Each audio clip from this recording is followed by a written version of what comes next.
Welcome to My Body, My Bump, My Baby, where we help women be empowered, intentional mothers. This podcast is best enjoyed sipping tea or taking a stroll in nature. This podcast is for informational purposes only and should not be substituted for professional psychological or medical advice, diagnoses, or treatment. Always seek the advice of your physician, midwife, or other qualified health provider with any questions about your personal situation, health, or medical condition.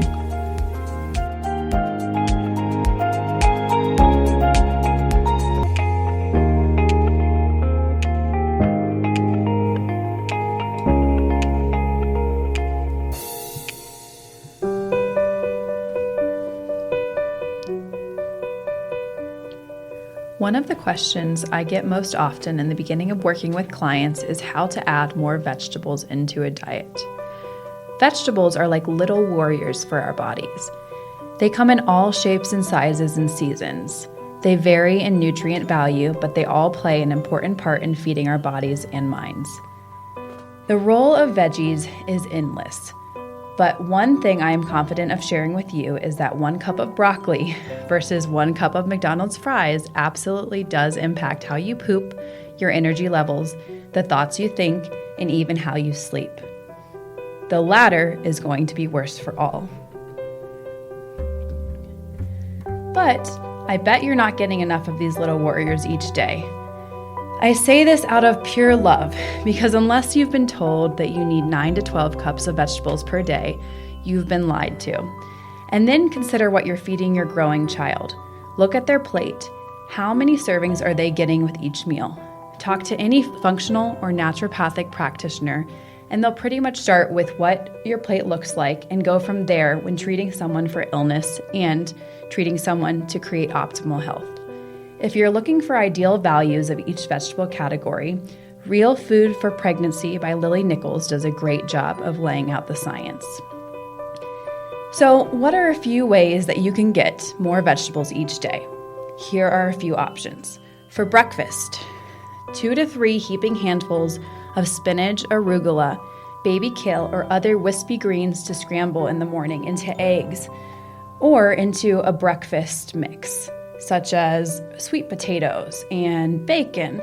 You can chop it up into small pieces and saute it in a quality oil, such as avocado, olive, or coconut, and then watch the amount shrink down drastically. You'll get to the point where 1 to 2 cups or 2 to 3 cups equates to about a tablespoon of small greens. A couple of other breakfast ideas.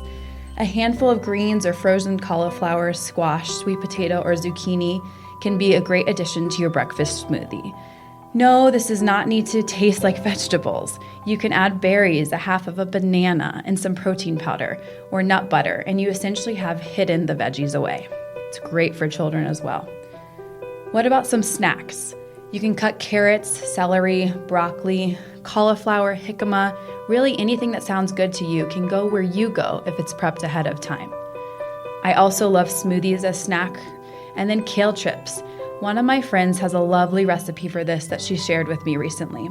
You roughly chop a bunch of kale, lightly drizzle it with olive oil, lightly salt it, and place it in the oven at 375 for 10 to 15 minutes. Watch it crisp up, and when it's ready, it'll come right on out, and it pops right in the mouth. Lunch. A couple of lunch ideas. Whenever you are making a salad, aim for 5 varieties of veggies. This happens fast. It goes quick. For example, here's a salad: spinach, carrots, celery, cucumber, pickled onions, and avocado. There you go, that's 6. Smoothies, again, great for lunch, and it's okay to have more than one a day. Just mix up the variety. Maybe one smoothie has frozen cauliflower, the other smoothie has frozen zucchini. Bada bing, bada boom. You can keep steamed veggies in the fridge, especially for little ones, so that it's really easy to grab and whip up for a dish for lunch. I also love doing this with roasted veggies that I've had for dinner and then carrying them over into the next day's meal for lunch. Consider adding in a lentil mix to your lunch. So maybe you're cooking lentils ahead of time and then you're putting those steamed veggies into the lentils for lunch. You can get 2 to 3 servings very easily that way. For dinner, you can roast a massive pan of vegetables sometime throughout the week and count on them for snacks and additions to meals throughout the week. I usually do a variety of 5 or so vegetables like beets, rutabaga, squash, broccoli, and Brussels sprouts. That would be a winter mix because those are all winter vegetables, super easy to get and very, very warming to the body. And then you can munch on those for a few days at a time. It acts as a side dish for dinner, a topping for salads, or just a simple snack for little ones that you can pull out of the fridge and hand to them directly. They are so good with some good quality olive oil or avocado oil, coconut oil, a little bit of salt. Maybe you add in and you change the spices. One day it could be paprika, the other day garlic, maybe some oregano and thyme. It's one of my favorite things that just doesn't get old because you can do so much with it. And it's so easy. Another idea is to make a bulk amount of fresh pasta sauce and get creative with this. Maybe you blend in a whole beet and a whole onion into the sauce so it's hidden. How about some mushrooms and greens, adding it in at the last moment to cook those down super small? It's a great way to hide vegetables. It's one of actually the easiest ways of just blending everything into a sauce. No one knows. Even your picky eaters, if they love tomato sauce, they won't know. And whenever making any type of soup, stew, or pasta, I add greens. Regardless of what the recipe calls for, I add greens. I cannot stress them enough. So if a recipe is calling for 1 to 2 cups of greens, you can count on me adding 6 to 7 because it's such an easy way to hide them. No one will know and everyone will eat it. And if a recipe doesn't call for greens, I still add greens. It's such a great way to cook them down. So you've got this. I hope that you're able to try it out for just at least 1 week and see if you want to go back to your old ways.